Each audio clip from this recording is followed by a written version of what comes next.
Salutations YouTube! On se retrouve pour une vidéo que j'avais très envie de tourner. Aujourd'hui, on va parler de l'anxiété de performance. Je t'en ai déjà parlé dans ma vidéo qui traite de la comorbidité dans les troubles mentaux. Et c'est une vidéo dans la continuité de ma vidéo sur le trouble anxieux généralisé. On va pas plus traîner pour l'intro et on va rentrer directement dans le vif du sujet.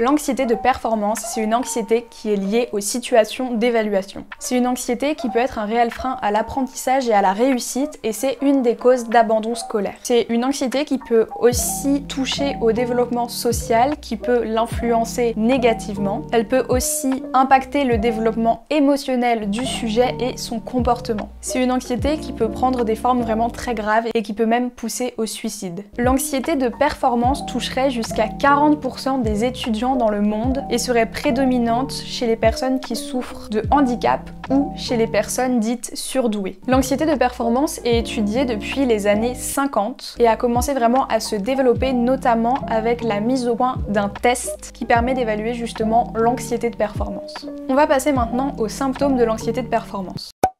Il existe différents symptômes d'anxiété de performance qui touchent les émotions, le psychisme, mais aussi les sensations physiques. Pour les symptômes émotionnels ou psychiques, on peut avoir bien évidemment un sentiment d'anxiété, voire de peur, et principalement de peur de l'échec. On peut avoir des difficultés à se concentrer, à réfléchir, qui peuvent même parfois déboucher sur un véritable trouble de l'attention. On a aussi une préoccupation excessive vis-à-vis des résultats, et une tendance exagérée à s'attribuer les échecs et à attribuer sa réussite à de la chance ou à des facteurs extérieurs à soi-même. Ensuite, on va passer aux symptômes physiques. Ce sont des symptômes qui sont la conséquence de l'activation de notre système nerveux et qu'on retrouve dans beaucoup d'autres troubles anxieux, comme la sensation de boule dans la gorge ou dans le ventre, des tremblements, des suées, une accélération du rythme cardiaque qui peut même mener à des palpitations, des vertiges, des étourdissements et enfin des difficultés à respirer, voire de l'apnée. Ces symptômes sont associés à des pensées dites perturbatrices, c'est-à-dire des pensées qui sont envahissantes, très négatives et qu'on va avoir tendance à ruminer. On peut avoir une sensation de mort imminente, la peur de devenir totalement fou, une impression de déréalisation, c'est-à-dire de perte de contact avec la réalité, une irritabilité accrue, voire de l'agressivité, et on peut même avoir des pensées autodestructrices et une envie de suicide. C'est important de comprendre que l'anxiété de performance, c'est un vrai trouble et c'est pas simplement le stress qu'on peut avoir avant un examen. J'en ai déjà parlé dans ma vidéo sur le trouble anxieux généralisé,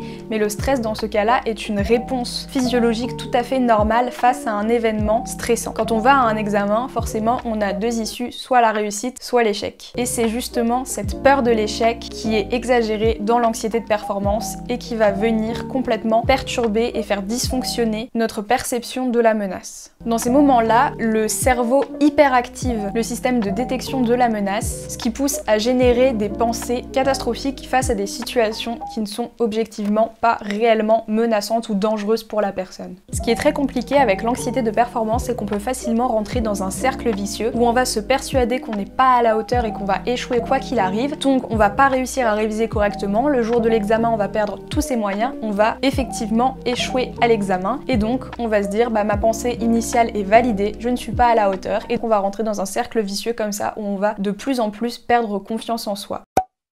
J'aimerais ajouter aussi qu'il existe trois types d'anxiété. Tout d'abord, il y a l'état anxieux. C'est un état qui se déclenche justement avec un stimulus, donc par exemple l'arrivée d'un examen. C'est un état qui est plutôt normal, qui est vraiment temporaire et qu'on peut facilement résoudre. Après, on a le très anxieux. Ça, c'est plutôt lié à la personnalité de la personne. C'est en gros si la personne a tendance ou non à être anxieuse dans la vie de tous les jours. C'est une personne qui veut avoir le contrôle sur tout et qui a tendance à être excessivement inquiète. Ensuite, le troisième type d'anxiété, c'est le trouble anxieux. C'est vraiment, comme je vous l'ai déjà dit dans mes vidéos précédentes, une maladie mentale qui peut prendre différentes formes et s'axer sur différentes problématiques. Je vais parler plus tard des possibilités de traitement de ce trouble, mais avant, on va parler des origines possibles et des facteurs qui poussent à développer une anxiété de performance.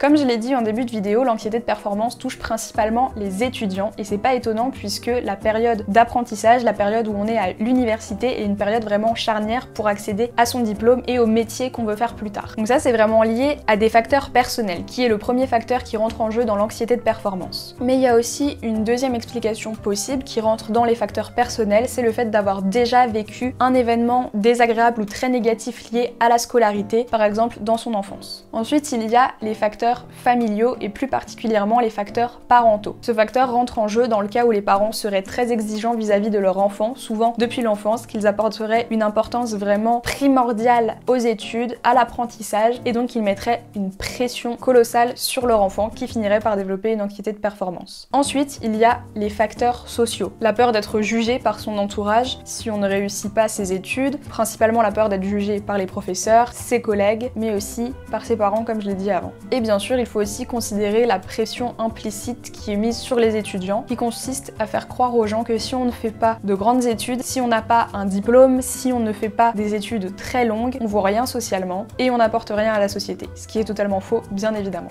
Maintenant que je vous ai parlé des facteurs, je vais m'arrêter sur le facteur personnel et vous parler du perfectionnisme. Certaines études ont montré que le perfectionnisme était un trait de personnalité qui pouvait largement augmenter les risques de développer une anxiété de performance. En effet, le perfectionnisme pourrait avoir une influence sur les troubles mentaux et pourrait pousser la personne à développer un trouble anxieux, des troubles du comportement alimentaire, des troubles de la somatisation ou encore un état dépressif. Et donc, parmi les troubles anxieux, on retrouve l'anxiété de performance. Le perfectionnisme, c'est vraiment un trait de personnalité qui pousse la personne à vouloir toujours plus se dépasser, à être intransigeante avec elle-même et à croire qu'elle n'est jamais à la hauteur et qu'elle n'en fait jamais assez pour atteindre ses objectifs.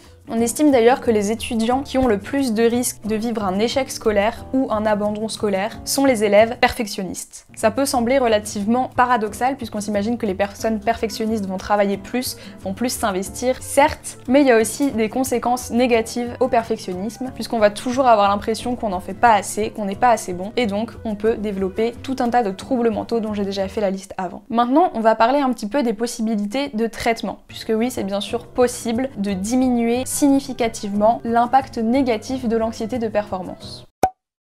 Pour ça, on va passer principalement par la psychothérapie et notamment par la TCC. Si vous avez vu ma vidéo sur l'anxiété généralisée, vous savez de quoi je parle. La TCC, la thérapie cognitive comportementale, c'est un type de psychothérapie brève qui est axée sur les pensées et les comportements. On va vraiment s'intéresser à ce qui se passe ici et maintenant, à ce qui déclenche les états d'anxiété et on va essayer d'adapter son comportement et ses pensées pour limiter au maximum l'anxiété qui est produite lorsqu'on est face à une situation particulièrement angoissante pour nous. Si vous vous reconnaissez à travers cette vidéo, si vous pensez que vous souffrez de ce trouble, je vous encourage à aller voir un professionnel de santé, que ça soit votre médecin traitant qui pourra éventuellement vous prescrire une thérapie de soutien ou qui pourra vous orienter vers un psychologue. Vous pouvez aussi contacter directement un psychologue si vous en avez envie ou encore contacter le centre d'aide à la santé mentale qui peut y avoir au niveau de votre université. Je sais qu'à Strasbourg, il y a une structure qui accueille les étudiants en détresse psychologique et si vraiment vous êtes face à une crise trop pressante juste avant un examen, vous pouvez bien sûr appeler les urgences psychiatriques qui vous prendront en charge. J'ai parlé du traitement via psychothérapie, mais bien sûr, on peut toujours prendre en plus des anxiolytiques ou des antidépresseurs pour vraiment soutenir la thérapie et faire en sorte que les résultats soient plus rapides et que la personne se sente déjà un petit peu plus soulagée, qu'elle soit moins angoissée pour pouvoir justement entreprendre cette thérapie. Je vous ai dit tout ce que je voulais vous dire au sujet de l'anxiété de performance. Je vous invite à aller voir les liens que j'ai mis en barre d'infos. Il y a des articles et des recherches vraiment très intéressantes. Like la vidéo si elle t'a plu, abonne-toi à la chaîne pour ne pas manquer les prochaines vidéos. Mets un commentaire si t'en as envie. Tu peux aussi me rejoindre sur Instagram, je poste 2 fois par semaine, presque tous les jours en story, et c'est là-bas que j'annonce la sortie des prochaines vidéos. Je te donne rendez-vous la semaine prochaine, vendredi à 17h pour une prochaine vidéo, et d'ici là, Kowabunga!